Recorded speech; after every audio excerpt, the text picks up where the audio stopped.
GoNat 2025, 13th and 14th of September, SS Convention, Shamshabad.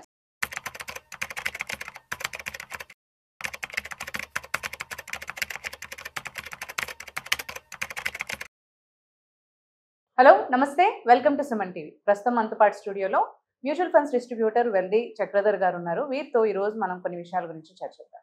Hello అండి, నమస్తే. నమస్తే అండి.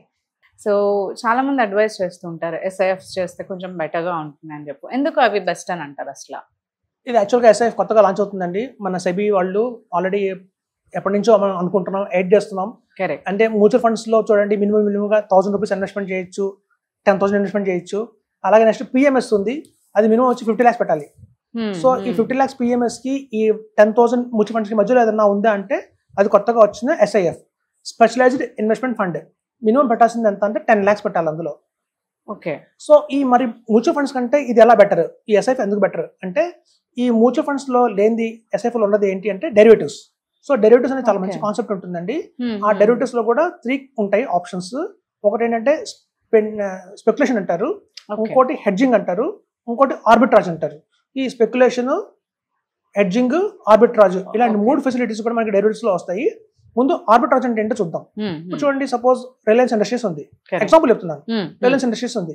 రిలయన్స్ ఇండస్ట్రీస్ మనకి బాంబే స్టాక్ ఎక్స్చేంజ్ లో 100 రూపీస్ కి ట్రేడ్ అవుతుంది అనుకుందాం. అదే Reliance industries share national stock exchange లో 105 రూపీస్ కి ట్రేడ్ అవుతుంది. అంటే ఒక స్టాక్ ఎక్స్చేంజ్ ఏమో 100 రూపీస్, ఇంకో స్టాక్ ఎక్స్చేంజ్ 105. సో ఈ ఆర్బిట్రాజ్ వాళ్ళు ఏం చేస్తారంటే, ₹1,00,00,000 పెట్టి బిఎస్సీలో కొనేస్తారు స్టాక్స్, వాళ్ళు రిలయన్స్ స్టాక్స్ వస్తాయి. ఈ స్టాక్స్ తీసుకెళ్లి ఎన్ఎస్సీలో అమ్ముతారు. సో 1 షాట్ కి అంటే ఈవినింగ్ కల్లా మనం చాలా పెద్ద మొత్తంలో 5% లాభం పొందుతాం అన్నమాట. సో ఇది ఆర్బిట్రాజ్ అంటే. ఒక స్టాక్ ఎక్స్చేంజ్ లో తక్కువలో దొరుకుతున్నప్పుడు అదే స్టాక్ వేరే ఎక్స్చేంజ్ లో ఎక్కువ పెద్ద మొత్తంలో దొరుకుతున్నప్పుడు తక్కువలో ఉన్న చోట కొనేసి ఎక్కువ చోట అమ్మేస్తారు, ఈవినింగ్ కల్లా అమ్మేస్తారు.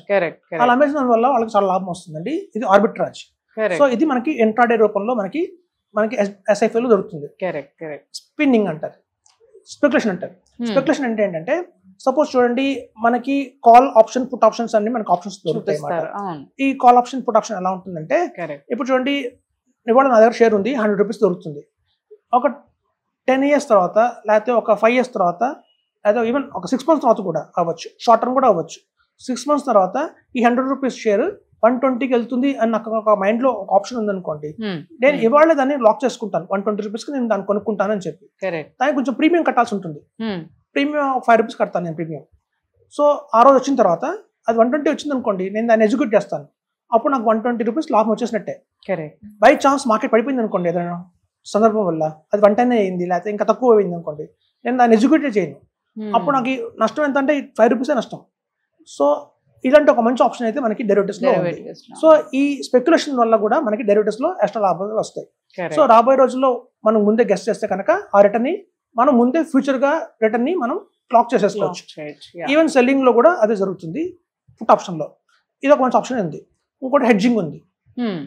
హెడ్జింగ్ ఏంటంటే, చాలా మంది 100 కోట్లు ఉంటాయి ఒక ఫండ్ హౌస్ లో, ఒక పర్టికులర్ ఫండ్ లో 100 కోట్లు ఉంటాయి.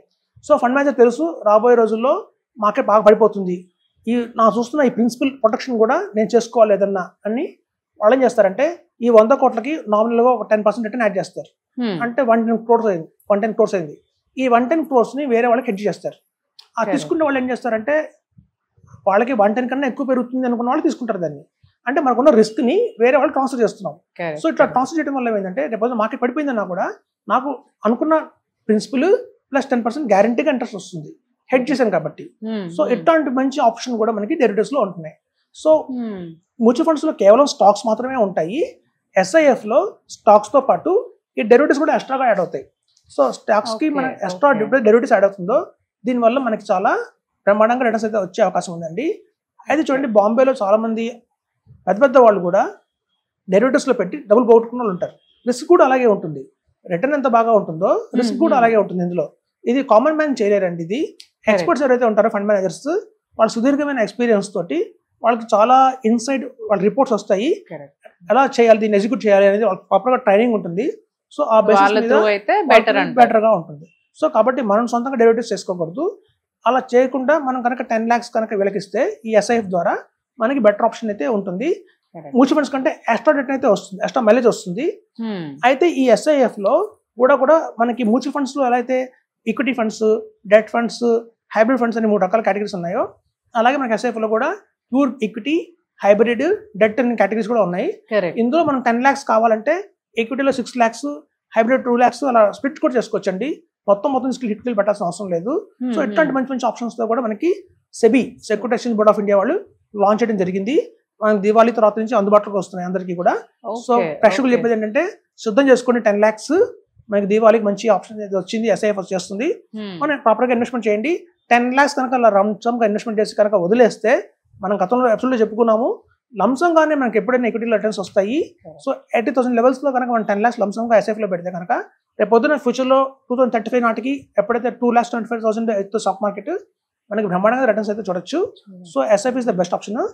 మ్యూచువల్ ఫండ్స్ కంటే బెటర్ అని చెప్తున్నాము.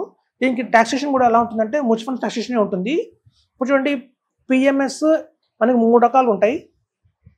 Mutual funds, SIF, PMS, AF అని ఉంటుంది, ఆల్టర్నేట్ ఇన్వెస్ట్మెంట్ ఫండ్ అంటారు. ఎప్పుడైతే మీకు చివరిలో ఫండ్ వచ్చిందో, mutual fund, SIF specialised investment fund, AF alternate investment fund, ఇలా ఫండ్లు వచ్చాయో వాటికి ఎన్ఐవి బేస్లో ఉంటుంది. సో ఎన్ఐవి బేస్లో ఉన్నప్పుడు కాబట్టి మనకి టాక్సేషన్ పెద్దగా ప్రాబ్లం రాదు. అది మీకు హ్యాపీగా ఉంటుంది అది ఇన్వెస్ట్మెంట్. పిఎంఎస్ లో అయితేనే మనకు స్టాక్స్ డైరెక్ట్గా మన ఈక్విటీలోకి వస్తాయి, మన డిమెట్ అకౌంట్ లో ఉంటాయి అని ఉంటారు. దీనికి అలా ఉండదండి, ఇది ప్రాపర్ గా మ్యూచువల్ ఫండ్ లాగానే ఉంటుంది కాబట్టి మీకు టాక్సేషన్ ప్రాబ్లం లేదు. బట్ సెక్యూరిటీ ఉంటుంది, ట్రాన్స్పరెన్సీ ఉంటుంది. మనకి మ్యూచువల్ ఫండ్స్ లాగా స్టాక్స్ తో పాటు ఎక్స్ట్రాగా డెరివేటివ్స్ వస్తున్నాయి కాబట్టి రిటర్న్స్ కూడా బాగా పెరిగే అవకాశం ఉంది. సో ఖచ్చితంగా అందరినీ కూడా ఇందులోకి మూవ్ అని చెప్తున్నాం. Thank you. బెస్ట్ అని అంటారు. థ్యాంక్ యూ అండి. Thank you so much for sharing. Thank you అండి.